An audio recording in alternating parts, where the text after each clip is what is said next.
Hi guys, today I am coming to you with how we got pregnant video. First, I want to say, for those of you who have been following our channel, you know that there's a video in the beginning that shows everything that we use for insemination that we did an at-home insemination, and we didn't use everything that we used in the beginning. We simplified it to make it a little bit better for us. I'm sorry that the camera's shaking a lot. I'm on my laptop, and so yeah, here we go. So I started out, I told my doctor last year that I wanted to try and get pregnant and do an at-home insemination. So she took me off all of the medication that I was on, and she told me to, strictly take my prenatal vitamins. And so for prenatal vitamins, I've been taking Nature Made, but their other brand, just the regular prenatal multivitamin. This one has DHA. I just recently started on this one after insemination. So my other vitamins, which I read were good to have, were B and C vitamins, B6 particular, because we lack it so much. And so I wanted to make sure I had that in there. So I've been taking these, the B6 I've been taking since August of last year. And I think I started taking the vitamin C's around the same time. Now, I don't know if you guys ever heard of, I think it's Millie or Ned Millie. Sorry if I get you guys' name wrong. I will put the right name in the video. But they said that they took evening primrose, and they also took another vitamin. I can't remember what it is right now, but I also put that in the link. But I didn't take those because my doctor said that she had heard of it, and it wasn't completely proven that it would help more than it would harm for me. So she didn't suggest that I took that one. I finally found these after I spoke with her about those, and I started taking them. I started taking them basically because I wanted to regulate my cycle, and it really helped with that. And it also helps to open your cervix. And because my cervix is tilted so high, I needed it to open. So what I would do was every beginning of the cycle, the first day, I would start taking these, and I would take them all the way up until the day after ovulation. I changed that to the day of insemination, so I just felt like the closing process would start earlier, and give me a better chance of holding on to egg and sperm fertilized. And I really people ladies, I really believe in this. I really feel like it helped a lot, because my doctor said it wouldn't be able to happen on our own, the way that we were doing it. And so I feel like this helped out a lot. Another thing I changed, I started reading about the toxins, because I normally would wear tampons, and I started reading about the toxins of holding everything in. So I switched back over to pads. I haven't used pads since I gave birth to my son. They always give them to you after you have a baby, you use these long ones, and so it's very uncomfortable. But it was worth it to change that. I started back using pads in November, and I used them all the way up until I got pregnant. Another thing I did, I took my temp every morning faithfully for almost over a year.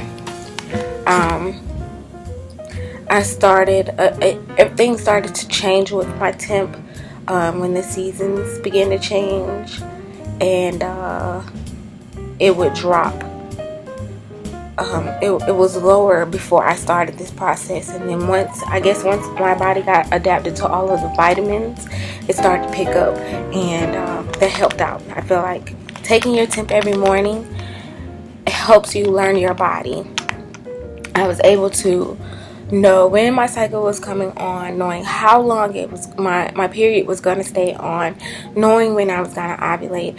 I learned and I studied my body itself to know when I was ovulating, what it felt like when I ovulate. I always felt a pinch on the right side. Well, this particular cycle that I got pregnant on, I felt ovulation on my left side first, and later on that day I felt it on my right side. So that's why we're hoping for twins. And then after checking your temp daily, when it came down to ovulation day, I always try to get a pack of ovulation kits. At first I was using Clear Blue, and Clear Blue is good, but I was using it because the donor that I had at the time suggested that, and he based it off of only if you had a blinking only if you had a solid smiley face. And because I had to have that shipped, the timing, I think, just wasn't working out for us. So when I changed my donor to someone who's very, very close to me, that's another thing we did. We changed our donor, and someone who we're close with, and as a great friend, and I think that had a lot to do with it, because I don't think my body was taking to the other person because I didn't know them. My body is very picky, I should say, and so I think that was another thing. It just wasn't taking to him. So once I changed that and I started doing ovulation tests, I stopped doing Clear Blue, and I went to Walmart Equate. The Equates have the blue dye. I recommend blue dye ovulation tests and blue dye pregnancy tests, ladies, because they show up very well. They're more honest than red dyes that we would normally pick up in the stores. So these come with a box of 7, and I use each one. I start the week before, and I take them all the way up until the day I ovulate. I ovulated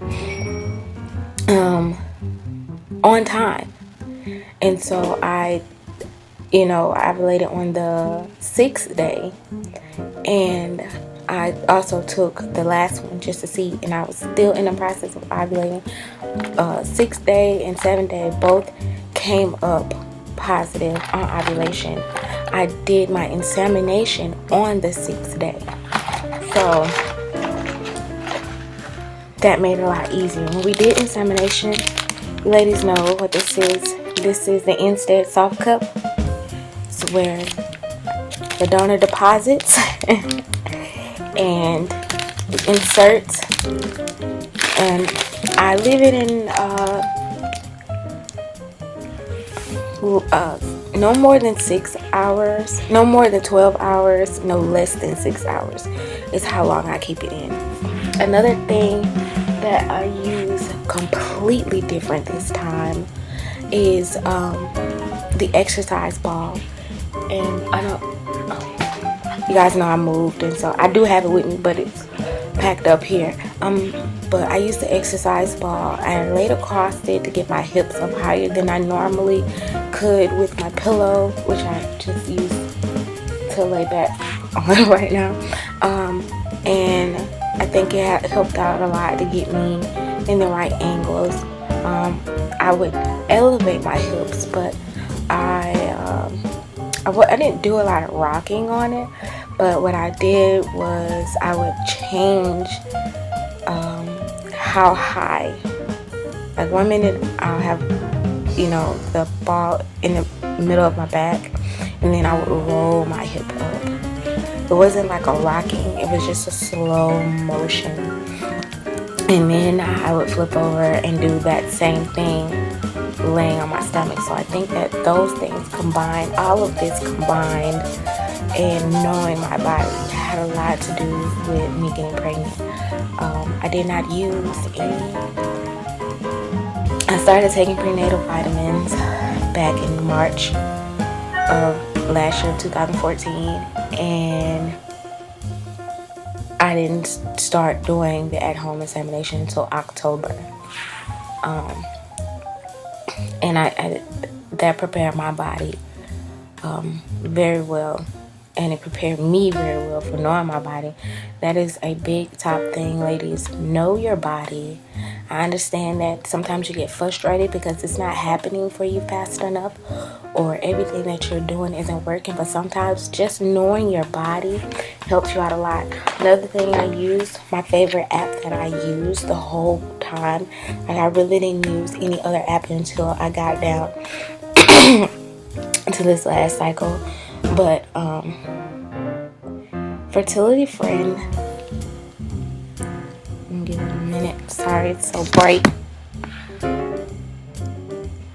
Okay, it doesn't want to show it right, but Fertility Friend is the app. I don't care what anybody says. I don't care what anybody else uses.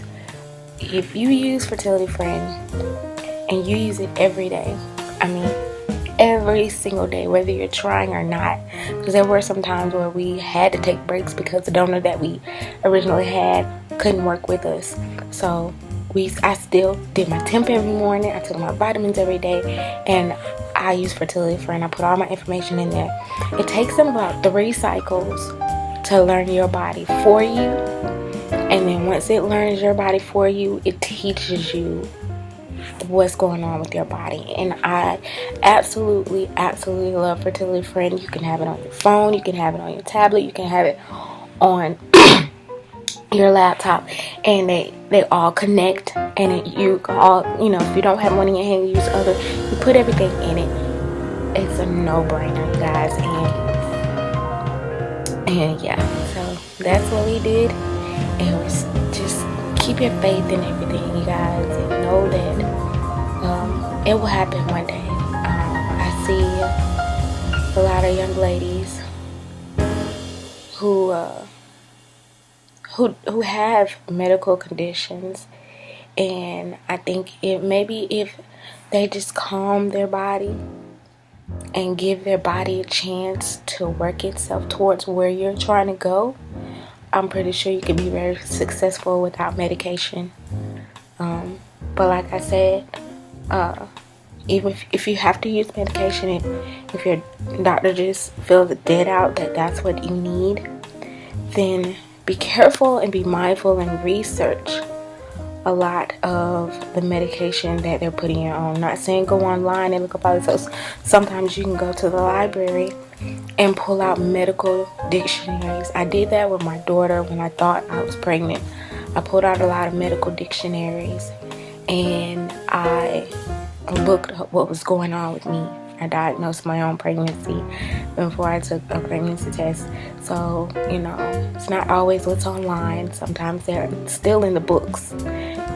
That's what they use in medical school now. They still use the books. So can we, and just, look up some of those medications that you're putting in your body, and see if it's not only just safe for you, but safe for the baby that you're trying to create. And I just want to So plenty of baby dust out there for you ladies that are still trying. Don't give up. Don't give up. It's gonna happen. And love you guys, and I thank you for my new subscribers that I have, and thank you for my subscribers I've had that have been with us for the time that we've been here. I thank you all, and see you later.